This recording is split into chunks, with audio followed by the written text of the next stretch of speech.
The stage lights at Hamilton College were perfectly calibrated, an amber glow designed to make the 44th president look like a philosopher king returning from a long, self-imposed exile. But the part people always whisper about isn't what was said on that stage. It's why he was there in the first place. You don't send the most powerful brand in the Democratic arsenal to a small college in New York just to talk about basic norms unless there's a much larger, much darker play in motion. What the official records won't show you is that this wasn't a speech, it was a signal flare. It was a reactivation of the donor network and the intelligence community back channels that have been simmering since the last transition. The insider take? This was the Shadow King re-entering the arena because the current gatekeepers are losing the narrative. Are we really supposed to buy that he just happened to feel concerned enough to break his silence now? Or is this a calculated move to stabilize a ship that's taking on water before the next election cycle? Who is cashing out here? It's the consultants and the lobbyists who need a return to normalcy to keep the checks clearing. It's the ultimate statecraft pivot, using the aura of civility to mask a brutal counteroffensive against a populist threat. As the narrative unfolds, he shifts the focus from simple policy to something far more abstract, the rules of the game. He stressed that his worry isn't about one specific tariff or a tax break, but about the very foundations of the American compact. But let's look for the hidden power-based motive. When an elite statesman talks about norms and independent institutions, what they are really talking about are the walls they've built over decades to keep outsiders away from the levers of power. The Whisper Network knows the truth. Norms is just another word for the uniparty consensus that has governed Washington since the Cold War. By framing the conflict as a battle for the rule of law and institutional integrity, he's effectively telling the donor class that their investments in the status quo are under threat. It's a brilliant piece of speculative framing.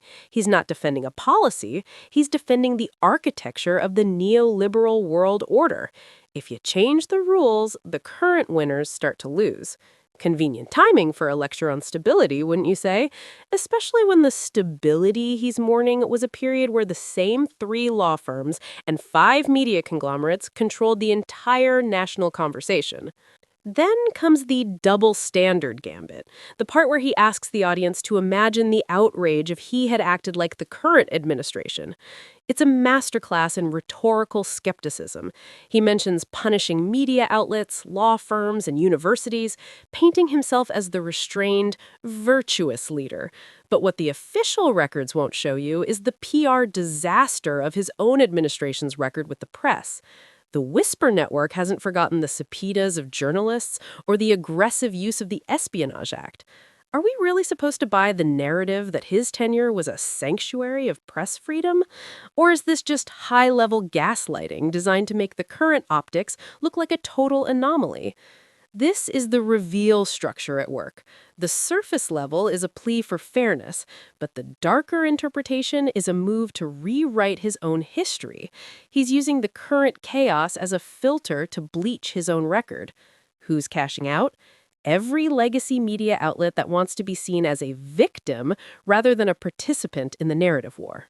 Let's peel back another layer and look at his eulogy for the post-World War II foundations. He talks about a time when both parties accepted common principles, but the insider story is much more cynical. That post-war foundation wasn't just built on shared values, it was built on the military-industrial complex and a global financial system that benefited a very specific set of people. When those foundations weaken due to what he calls tribal politics and inequality, what he's actually seeing is the collapse of the gatekeepers' monopoly. The tribes are waking up because the common principles didn't work for them. They worked for the people in the room at Hamilton College. The money trail logic is undeniable.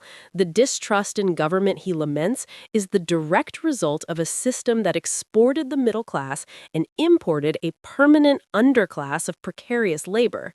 By blaming distrust as if it's a virus that appeared out of nowhere, he avoids looking at the factory where the virus was made.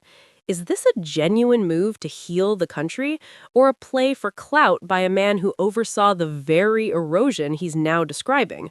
Now consider his warning about shared facts in the media.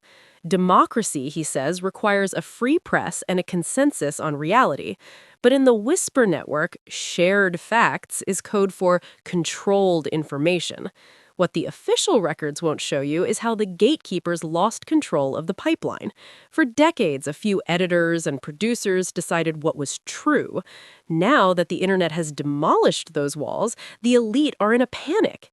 They call it a crisis of truth, but it's actually a crisis of authority.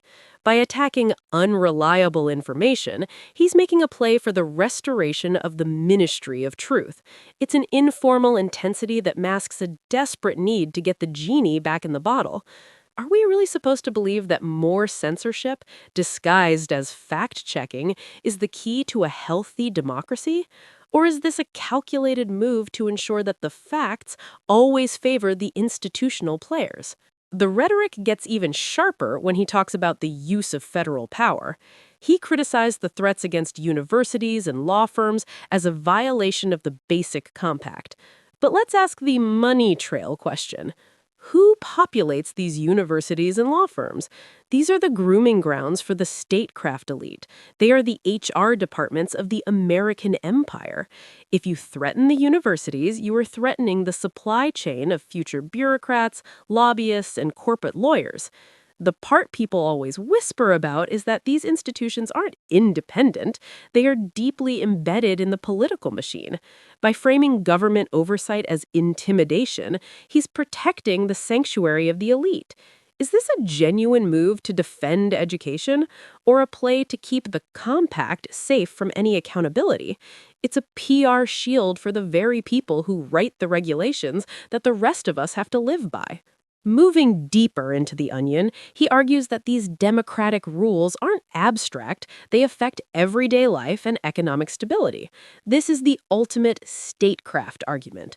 It's designed to scare the average person into believing that if the rules collapse, their bank account will too. But look for the money trail logic. Whose economic stability are we talking about? The stability of the stock market and the global trade routes? Or the stability of a family in the Rust Belt whose everyday life has been a struggle for 20 years? The insider take is that the rules are what kept the wealth concentrated at the top. By blaming distrust as if it's a virus that appeared out of nowhere, he avoids looking at the factory where the virus was made. Is this a genuine move to heal the country, or a play for clout by a man who oversaw the very erosion he's now describing? Then there's the call for citizen action. He says the responsibility rests with ordinary people. This is the classic astroturf play. When the institutions are failing, you call on the people to provide the moral cover for the next move. What the official records won't show you is how this citizen action is often funded and directed by the same nonprofits and super PACs that are part of the shadow network. It's a way to outsource the dirty work of defending principles to people who have the most to lose and the least to gain. Who's cashing out? The organizers and the data firms who turn outrage into a subscription model. Are we really supposed to buy that this is a grassroots awakening, or is it a top-down mobilization designed to provide a human shield for institutional power? Even his defense of free speech in campus culture feels like a calculated pivot. He opposes cancel culture while simultaneously warning against government punishment of protesters. It's a both sides balancing act designed to keep the normie voters from being scared off by the radicalism of the youth wing, while still keeping the youth wing energized for the street fights ahead. The Whisper Network knows that open debate on campus is a myth. It's about managing the optics of a captured institution. He's trying to recalibrate the machine so it doesn't overheat. If the campuses get too wild, the donor checks stop. If they get too quiet, the energy for the resistance dies. It's a play for the middle ground that actually doesn't exist. Finally, we have the national significance. The speech matters because of who he is and when he said it. In a polarized country, this was the equivalent of a general reviewing the troops before a major engagement. The part people always whisper about is that the split along partisan lines isn't a bug, it's the feature. Conflict drives donations. Conflict drives engagement. Conflict keeps the gatekeepers relevant. This wasn't a speech to unite the country, it was a speech to define the battlefield. By focusing on system wide rules rather than single policies, he's giving the opposition a target that is impossible to hit. How do you defend against a charge that you're testing norms? You can't. It's a ghost in the machine. It's a masterpiece of speculative framing that ensures the conflict never ends. And as long as the conflict continues, the statecraft experts stay in business. The insider secret? The rules aren't being tested, they're being weaponized. And in the game of power, the one who defines the rules is the one who has already won.